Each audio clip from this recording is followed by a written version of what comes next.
There's a coworker on your team who always misses deadlines, keeps making the same mistakes, and somehow always needs someone to rescue them at the last minute. And more often than not, that someone is you. The worst part? The better you are at fixing the problem, the harder it becomes for anyone else to see it. You correct mistakes, you fill in the gaps, you explain, you redo work that shouldn't have landed on your desk in the first place. Not because it's your responsibility, but because if you don't step in, the team looks bad. And you're not the kind of person who watches something fall apart when you know you can prevent it.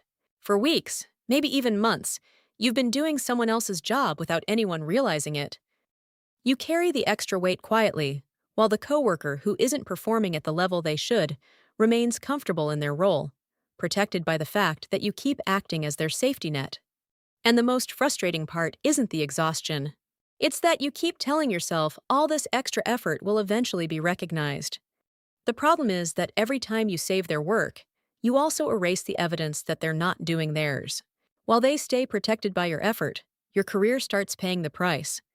At first glance, this doesn't look like a problem. It looks like you're being a great teammate. And that's exactly where the trap begins. If you've ever wondered why you're the hardest working person on the team, but still not getting promoted, what you're about to hear will make perfect sense. When you help, you erase the evidence. Every time you step in to fix the work of someone who isn't performing, you're not just solving a short-term problem. You're doing something far more significant. You're removing the evidence that the problem exists. Every time you correct someone else's work, you also eliminate proof that they're failing to meet expectations. Think about the last project your team completed successfully.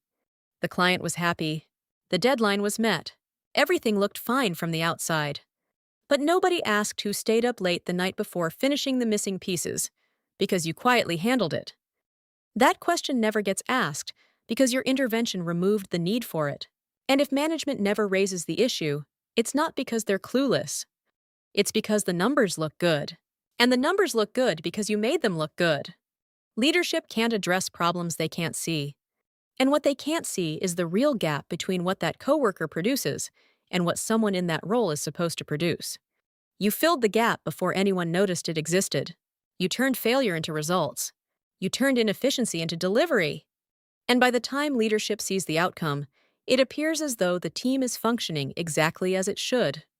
If management doesn't have accurate information about where the real weaknesses are, they can't make good decisions. They can't redesign processes. They can't rebalance workloads. They can't have difficult conversations with the people who actually need them. And they certainly can't identify who's consistently contributing far beyond their role, because that extra effort gets absorbed into a system that appears normal from the outside. You're not just a generous coworker. Functionally, you've become an unofficial support system that allows a problem that should be solved at an organizational level to remain unsolved. And the company isn't paying the price for that. You are. Your extra effort becomes an expectation. There's a dynamic inside organizations that very few people understand until they experience it firsthand. Exceptional effort gets normalized. The first time you go above and beyond, people notice. You may even receive recognition. But if you keep doing it consistently, it stops being extraordinary. It becomes expected. And once it becomes your standard, it stops generating appreciation. It only generates expectations. Think about that week when you stayed later than everyone else to save a major project. Nobody forgot. They simply started counting on it. The problem isn't that people see you as highly capable. The problem starts when your excellence is no longer admired and begins to be exploited. And there's something else worth understanding. Organizations rarely promote the person who is holding everything together behind the scenes. Not because they don't value what that person does, but because moving them would expose a problem the company has been quietly avoiding for months. You're too useful where you are. That's one of the most silent paradoxes of corporate life. Help turns into dependence. There's a major difference between helping someone through a difficult period and supporting someone who stopped trying because they know you'll do it for them. That transition happens gradually. First, they ask for your opinion. Then they ask you to review something. Then they send you incomplete work. Before you realize it, they're no longer asking for help. They're quietly delegating responsibility. The questions disappear. The unfinished work keeps showing up, no longer as occasional requests, but as a steady flow of tasks drifting toward you because everyone has silently accepted that you're the one who will handle them. When that happens, you're no longer collaborating. You're being used in a dynamic that has very little to do with teamwork. Breaking that cycle requires productive friction. It requires refusing to solve problems that aren't yours to solve. It requires allowing the consequences of incomplete work to reach the people responsible for it. Not because you want your coworker to fail, but because if those consequences never become visible, there's no incentive for anything to change. That isn't cruelty, it's clarity. Take a moment and think.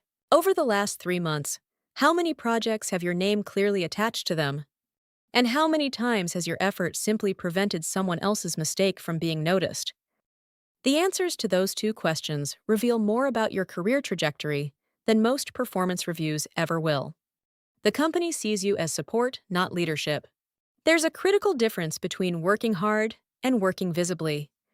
Confusing the two is one of the most common mistakes high performers make. While you're cleaning up other people's messes, someone else is leading high visibility projects. While you're filling gaps, someone else is building a reputation. Think about the last conversation regarding a promotion in your department. Was your name connected to a specific achievement that could be clearly attributed to you? Or was it connected to the general idea that the team runs smoothly? That distinction matters. It's often the difference between the person who advances and the person who stays exactly where they are. The moment you become the permanent support system for something that doesn't work, your professional image becomes tied to that low-performance environment, even if you're the reason it hasn't collapsed. Nobody says it out loud, but institutional perception works exactly that way. The cost of being overly helpful isn't just burnout. It's opportunity cost. It's everything that could have happened in your career while you were busy protecting someone else's. How to stop covering for others without looking uncooperative. The first step is taking an honest inventory. How many hours each week are spent solving problems that aren't yours? How many deliverables contain your effort but not your name? That's the real picture of your situation. The next step is gradually redirecting that energy. This isn't about abandoning your team. It's about stopping your role as the invisible support system that allows a structural problem to remain hidden. The goal isn't to start saying no to everything. The goal is to stop turning every request for help into a silent transfer of responsibility. When someone brings you work, they should be handling themselves. Responses like these can be extremely effective. I'm happy to give guidance, but I can't redo this deliverable for you. I think the best next step is to review this directly with the person responsible for the process. I can help with a specific question, but I can't take ownership of the entire deliverable. If this project needs additional support, we should probably escalate it and revisit priorities. These responses don't make you look selfish. They position you as someone who manages their time and responsibilities intentionally. At the same time, document your contributions. Keep records of the projects you work on and the results you create. That documentation isn't for future conflict. It's to ensure your actual contribution exists somewhere other than the memories of the people who happen to witness it. Your career doesn't advance because you're the most helpful person in the office. It advances because your impact is visible, attributable, and positioned where it matters. The next time someone hands you an unfinished problem, remember this. If you're always the one saving the deliverable, the company will never see who stopped doing their part. And you'll continue paying, in silence, a price that was never yours to pay. This isn't about stopping helping people. It's about stopping yourself from disappearing inside the work you do to save everyone else. If today's message put words to something you've been feeling for a long time, but couldn't quite explain, subscribe to the channel and turn on notifications. The kind of insight you'll find here doesn't come from HR manuals. It comes from learning how to see the system for what it really is.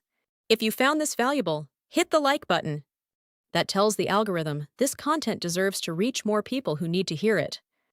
And in the next video, we'll talk about an even more difficult trap. When your boss not only knows you're covering for other people, but depends on it to keep everything running.